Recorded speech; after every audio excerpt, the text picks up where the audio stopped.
নমস্কার বন্ধুরা, আজ আমি তৈরি করছি এই গরমে শীতল থাকার মতো একটি রেসিপি। এটি হচ্ছে কাতলা মাছের মৌরি ও জোয়ান দিয়ে ঝাল। তো এটি আমরা কিন্তু কোনো মশলার ব্যবহার ছাড়া শুধুমাত্র মৌরি আর জোয়ান দিয়েই এই মাছের ঝোলটি করব।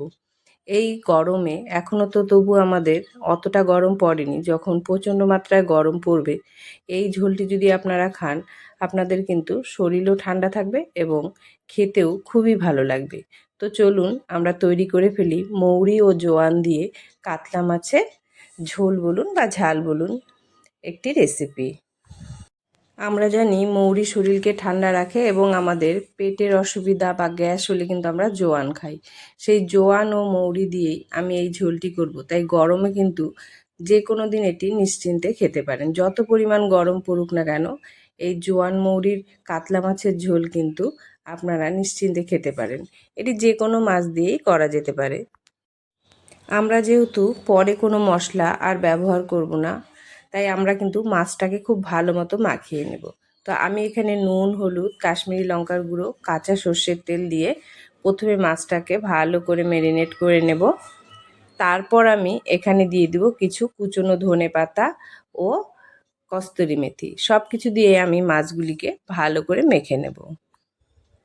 এবার আমি আমাদের মশলাটা তৈরি করে নেব। আমরা কিন্তু জোয়ান এবং মৌরিটা কাঁচা ব্যবহার করব না, শুকনো খোলায় এগুলোকে হালকা ভেজে নিয়ে তারপর শিলনোড়ায় বেটে নেব। তো প্রথমে মৌরিটাকে কিন্তু আপনারা একটু হালকা ভেজে নেবেন, তারপর জোয়ানটা দেবেন। জোয়ান মৌরি একসাথে দিলে কিন্তু জোয়ানগুলো তিতে তিতে লাগবে। তো জোয়ানের পরিমাণটাও আমরা কিন্তু মৌরির থেকে তুলনায় কম দেব। তো দেখুন আমরা এখন যে মাছগুলো ম্যারিনেট করে রেখেছিলাম সেগুলিকে ভেজে নিচ্ছি। খুব কড়া করে আমরা ভাজবো না, মোটামুটিভাবে ভেজে তুলে নিলেই কিন্তু আমাদের মাছগুলি ভাজা হয়ে যাবে, কেননা পরে এগুলি আমাদের ঝোলই হবে। তো তখনও কিন্তু মাছগুলি ভালো সুসিদ্ধ হয়ে যাবে। মাছগুলিকে আমরা ভেজে তুলে নেব। মাছগুলি কিন্তু আমরা যেহেতু কাশ্মীরি লঙ্কার গুঁড়ো দিয়েছি সেই জন্য বেশ সুন্দর লাল লাল দেখা যাচ্ছে। এগুলি কিন্তু কড়া ভাজা একদমই হয়নি।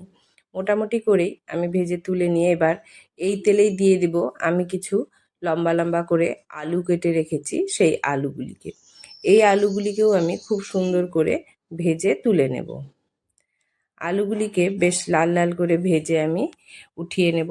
তারপর এই তেলেই কিন্তু আমি এই মাছের ঝোলে ফোড়নটা দিয়ে দিব। দেখুন আমার কড়াইয়ে কিন্তু একদমই নামমাত্র তেল আছে, আমি আর তেল কিন্তু দেব না, যেহেতু আমাদের আলুও ভাজা, মাছ ভাজার সাথে মাছের সঙ্গে আমাদের বেশ তেল উঠে গেছে। যখন মাছ এবং আলু ঝোলে পড়বে এমনিতেই কিন্তু ঝোলটা অনেকটা তেল পেয়ে যাবে, তাই আমরা আর এখন কিন্তু বাড়তি তেল দেব না। ফোড়নে আমি এখানে গরম মশলার সাথে মৌরি ব্যবহার করব, তার সাথে দিয়ে দেবো একটি শুকনো লঙ্কা। এগুলি থেকে যখন খুব ভালো মতো গন্ধ ছড়াতে শুরু করবে তখন আমি ঝালের জন্য এখানে দিয়ে দেব কাঁচা লঙ্কা। আমি কিন্তু এখানে লঙ্কাটাও বেটে ব্যবহার করব না, যেহেতু বলেছি গরমের দিনের ঝোল, তো যতটা কম মশলা আমি বাটা ব্যবহার করা যায় ততই ভালো হবে। এবার আমি দিয়ে দিচ্ছি আমার মৌরি ও জোয়ান বাটাটা। এটা দিয়ে ভালো করে আমরা নাড়াচাড়া করে নেব। খুব বেশিক্ষণ নাড়াচাড়াও কিন্তু আমাদের করতে হবে না, যেহেতু এটা মশলাটা আমরা শুকনো খোলায় ভেজে নিয়েছিলাম, কাঁচা গন্ধটা আগেই চলে গিয়েছে।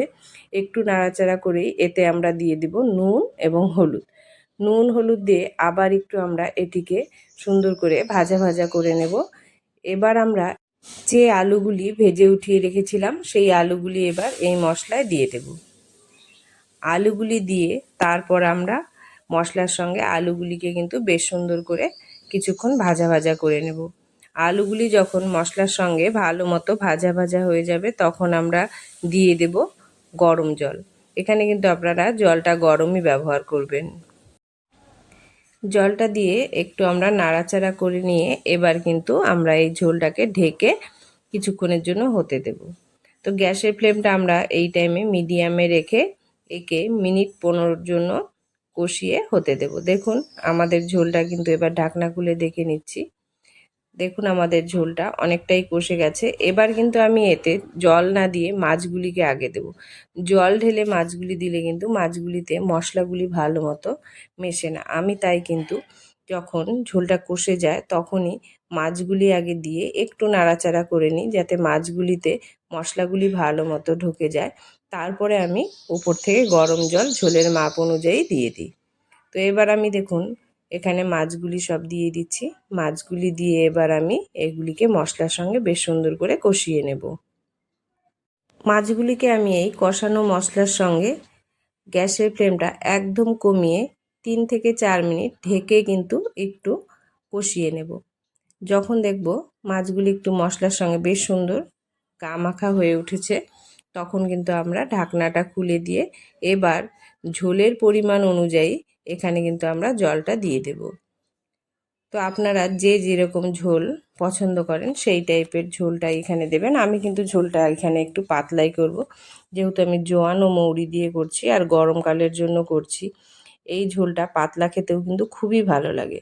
আর আমি কিন্তু এখানে আর কোনো কিছু ব্যবহার করব না, কারণ এই মৌরি জোয়ানের গন্ধ এত সুন্দর বেরোবে, আমি যদি শেষে অন্য কিছু দিয়ে দিই তবে তার গন্ধটা নষ্ট হয়ে যাবে। তাই এখানে কিন্তু আমি আর শেষে কিছুই ব্যবহার করব না। এবার আমার ঝোলটা কিন্তু ফুটে উঠলেই আমার একদম রেডি হয়ে যাবে। গরমকালে আপনারা যদি এরকম ঝোল গরম ভাতে খান তবে গরমে এত তৃপ্তি লাগবে, আপনারা না খেলে কিন্তু বিশ্বাসই করবেন না। আর আমার এই রেসিপিটি যদি ভালো লাগে তবে অবশ্যই লাইক ও সাবস্ক্রাইব করে দেবেন।